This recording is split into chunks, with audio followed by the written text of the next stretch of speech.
아름다운 야경에 수많은 사람들이 몰리는 서울 도시에 여행 가방을 든 외국인 남자가 한국에 괜히 왔다면서 아내와 함께 어쩔 줄 몰라 이리저리 왔다 갔다 하며 난감해하고 있는데요. 하지만 그때 눈앞에 버스 한 대가 서 있었고 도움을 요청하기 위해 무작정 올라탑니다. 그리고 그곳에서 입을 틀어막고는 놀란 표정을 짓는데요. 도대체 서울에서 길을 잃은 인도 부부에게 무슨 일이 벌어진 것인지 지금부터 사연 함께 보실까요? 안녕하세요. 저는 인도에서 살고 있는 마무티라고 합니다. 저에게는 아름다운 아내 보장과 함께 여러 문제로 다투는 날이 있긴 하지만 저희 부부의 사랑 전선에는 아무 이상 없이 행복하게 잘 살고 있습니다. 그러던 어느 날 아내와 함께 한국 여행을 갔다가 그곳에서 말도 안 되는 아주 위험천만한 일을 겪고는 저희의 인생과 가치관에 혼동이 오게 되었는데요. 먼저 이 이야기를 하기 위해서는 몇 년 전으로 거슬러 올라가야만 합니다. 저희 부부는 세탁일을 하면서 언제나 그렇듯 평온한 하루를 보내고 있었어요. 세탁일을 하면서도 평소 우리는 TV 보기를 좋아했는데 어느 날은 아내가 갑자기 외국 드라마를 보고 있는 거 아니겠어요? 도대체 뭘 그렇게 재밌게 보냐고 물으니 한국 드라마 갯마을 차차차를 보고 있는데 지금껏 인도에서 본 적 없는 소재의 드라마였고 너무 재밌어서 어제 당신이 잘 때 2편이나 봐버렸다고 하는 거 아니겠어요? 도대체 얼마나 재밌는 드라마이길래 아내가 그렇게 빠져서 보나 싶어 저도 곁에서 함께 시청을 하다가 저도 모르게 금세 빠져버렸습니다. 그런데 한국 드라마를 보기 시작한 이후 조금 변해버렸어요. 특히 저를 비롯해 인도 남자와 한국 남자를 막 비교하는 거 있죠? 갯마을 차차차에 나온 남자 주인공의 너무 다정스러운 면을 보고는 한국 남자와 인도 남자를 자꾸만 비교하면서 어느 날은 혼잣말로 과연 한국 남자들은 다 저렇게 다정할까? 라고 하더군요. 저는 그 말에 괜히 기분이 나빴습니다. 물론 지금 생각하면 질투라는 감정이었던 것 같기도 하고요. 그런데 정작 문제는 아내가 한국에 완전히 빠져버리게 됐다는 것이었습니다. 한국 남자와 인도 남자를 비교하는 정도가 아니라 한국 음악에까지 빠지면서 계속해서 저에게 오늘 본 한국 드라마는 무엇인지, 요즘 한국에서 어떤 음악이 유행하는지 등 매일 한국에 대해서만 이야기를 하더군요. 그러던 어느 날 아내는 저에게 우리 언젠가 꼭 한번 한국 여행을 할 수 있을까? 한국 여행을 한번 해볼 수 있으면 나 소원이 없을 것 같아라고 하는 거 아니겠어요? 평소 저에게 뭔가를 요구하던 아내가 아니었기 때문에 저는 그 모습에 너무 놀랐습니다. 사실 부끄러워지더군요. 아내는 못난 저에게 시집 오면서 하루도 빠짐없이 1년 365일 매일같이 일만 하고 돈이 궁에 제대로 된 외식 한 번 못하고 살았어요. 하지만 아내는 지금껏 단 한 번도 불평불만 한 적이 없고 그런 저의 사정을 잘 알기 때문에 뭔가를 부탁하거나 요구한 적도 한 번이 없었습니다. 그러다 보니 저는 이런 아내의 말에 한동안은 죄책감에 시달리기도 했었죠. 하지만 이내 결심했습니다. 그런 아내에게 꼭 한번 한국이라는 나라를 여행할 수 있게 해주겠다고 말입니다. 다음 날이 됐을 때 저는 누구보다 더 일찍 출근해 열심히 세탁일을 하면서 물량을 해치웠고 남는 시간에 시장에서 배달하는 아르바이트까지 해가며 열심히 악착같이 돈을 모았습니다. 물론 아내에게는 제가 이렇게 하는 이유에 대해 함구했고 한국 여행은 딱 잘라 거절한 상황이었습니다. 그렇게 저는 6개월 동안 미친 사람처럼 이 악물고 버티며 열심히 일했어요. 단 한 번 아내의 소원을 들어주기 위해서 말입니다. 6개월 동안 미친 듯이 일을 한 결과 저는 드디어 한국 여행을 갈 만큼의 경비를 마련할 수 있었어요. 그리고 아내 몰래 한국 여행 티켓과 서울에 있는 한 모텔을 예약했습니다. 원래는 좋은 호텔에서 아내와 잠자는 것을 꿈꿨지만 생각했던 것만큼의 돈은 모이지 않았고 또 한국의 호텔은 가격이 꽤 비싸 거기까지는 어떻게 할 수가 없더군요. 비행기 티켓을 끊어 집으로 돌아가 저는 아내에게 당장 비행기 티켓을 보여주었습니다. 처음 아내의 반응이 아직도 생각이 나는데 아내는 이게 뭐냐면서 저더러 당신 밖에서 무슨 짓을 했길래 이 비싼 비행기 티켓을 끊은 거야? 혹시 그동안 나 몰래 나쁜 짓 하고 돌아다닌 건 아니야? 라고 저에게 다그치듯 말하더군요. 그런 아내에게 저는 그런 일 절대 없다며 내가 당신의 소원을 들어주기 위해 그동안 열심히 일을 해서 번 돈을 모아서 구입한 거라면서 걱정하지 말라고 아내를 달래주었습니다. 제 말을 듣던 아내는 제 말이 다 끝나기도 전에 눈물을 왈칵 쏟아내더군요. 그리고 6개월 동안 열심히 일을 하긴 했지만 돈이 부족해 당신과 묵을 좋은 호텔은 예약하지 못했다고 사실대로 말했습니다. 아내는 그런 건 어디서 자도 상관없다면서 이것만으로도 자신은 행복하다면서 고맙다고 저를 안아주었어요. 그렇게 저희는 그 다음 주 한국 여행을 갈 수 있었습니다. 그런데 막상 한국에 도착하니 너무 겁이 났어요. 저는 아내를 행복하게 해주고 싶다는 생각. 그것 하나만 생각했고 아내는 한국 문화 외에는 한국에 대해 그 어떤 것도 알지 못했습니다. 한국어는 물론 몰랐고 심지어 저희는 영어조차 잘 몰라 손짓발짓 등을 하며 겨우 입국 수속을 마칠 수 있었고 그 후에는 번역 앱을 통해 공항 직원에게 물어물어 공항을 빠져나와 숙소로 가는 버스를 탈 수 있었어요. 그렇게 공항을 빠져나와 버스를 타고 시내로 가던 중에 보게 된 서울 도심의 야경은 난생 처음 본 광경이었고 그 모습에 아내와 저는 잠시 넋을 잃고 감상했습니다. 그렇게 숙소에 도착한 저희는 난생 처음 타보는 비행기와 비행 여정의 녹초가 되어 숙소에 도착해 짐을 내려놓자마자 침대에 누웠고 한국 침대는 어찌나 편했던지 그대로 잠에 들어버렸어요. 그리고 다음 날 아침이 되어 제가 가장 먼저 한 것은 오늘 새벽에 본 그 멋지고 아름다운 도시 야경을 다시 한번 보고 싶어 돌아가는 비행편을 변경하는 것이었습니다.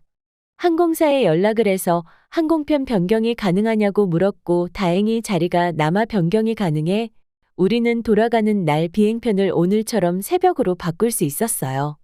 이후 하나씩 계획한 일정을 이루기 위해 길을 나섰고 가장 먼저 간 곳은 코엑스 앞에 있는 강남스타일 동상 앞이었습니다.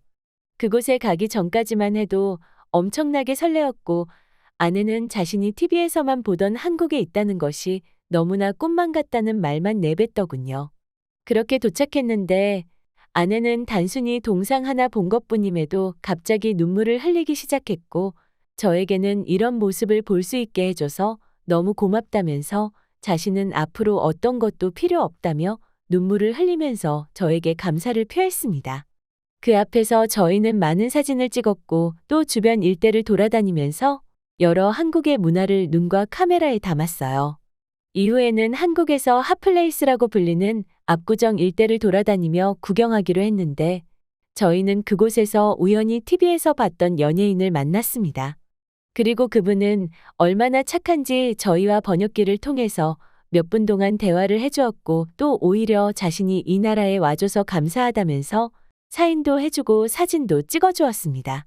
심지어 그 모습을 보고 있던 몇몇 한국인들 역시 저희에게 웰컴 투 코리아라고 하시면서 인사를 건넸고 또 어떤 꼬마 아이는 저희에게 하나밖에 없는 사탕을 나눠주기도 했어요.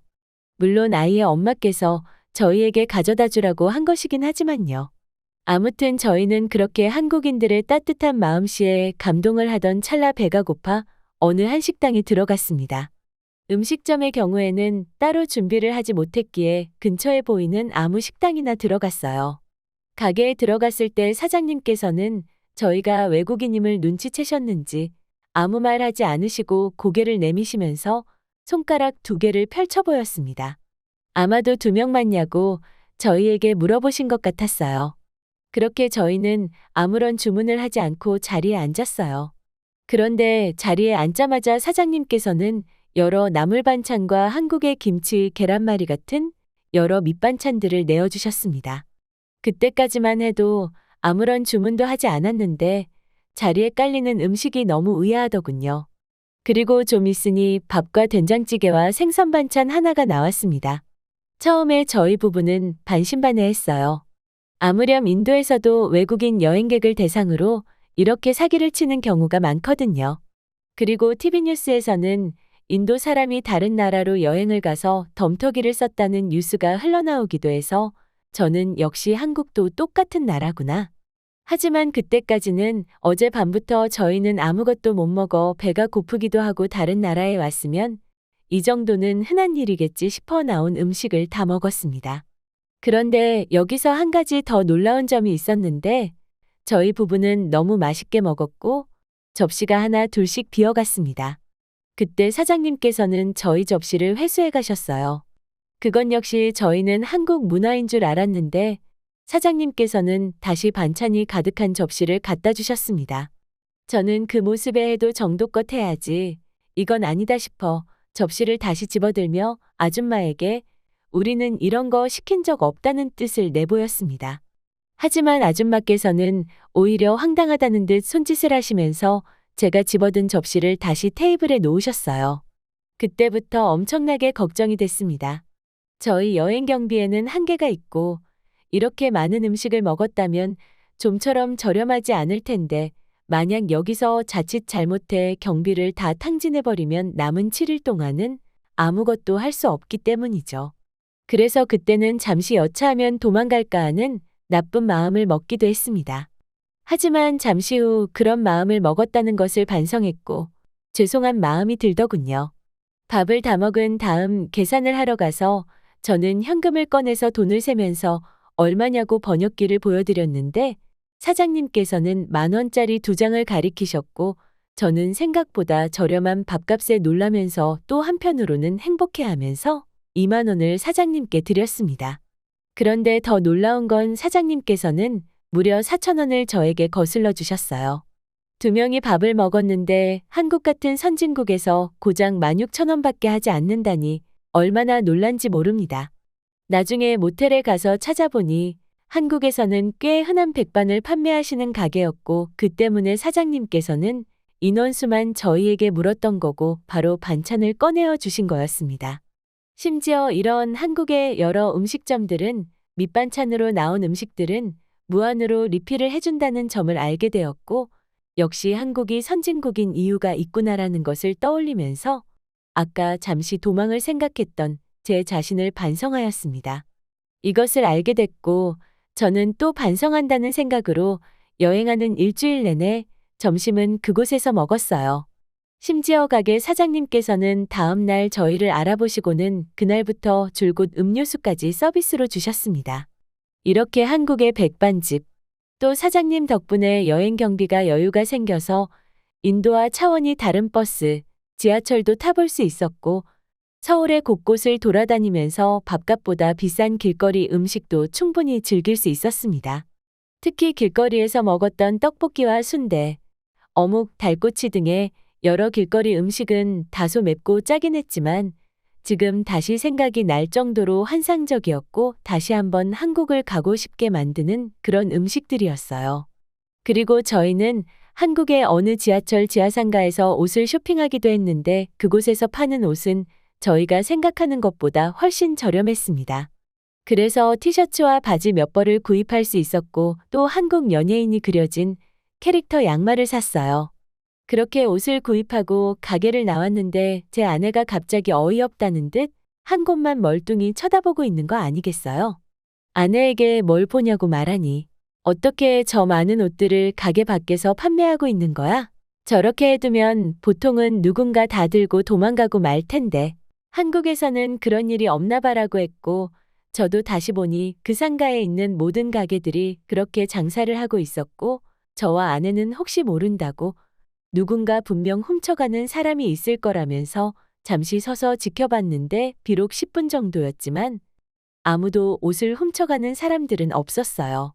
그래서 한국은 역시 선진국이나라는 걸 다시금 깨달았죠.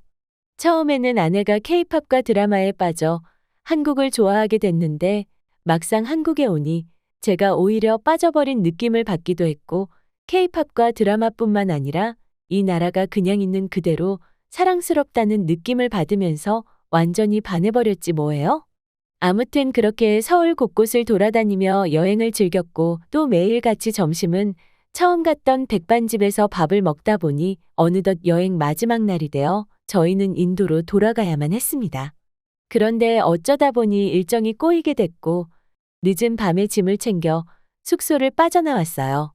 근데 진짜 문제가 있었는데 인천공항까지 어떻게 가는지 저희는 모르고 있었던 겁니다. 심지어 늦은 밤이고 비행기 출발 시간까지는 3시간밖에 남지 않아 가슴이 조마조마해 머리는 온통 하얗게 변하더군요. 더구나 저희가 숙소로 잡았던 곳은 시내와는 한참 떨어진 곳이었기 때문에 사람의 왕래가 많이 없었던 곳이어서 누군가에게 도움을 요청할 수 없었습니다. 그래서 막연히 걷기 시작하며 대로변으로 나왔어요.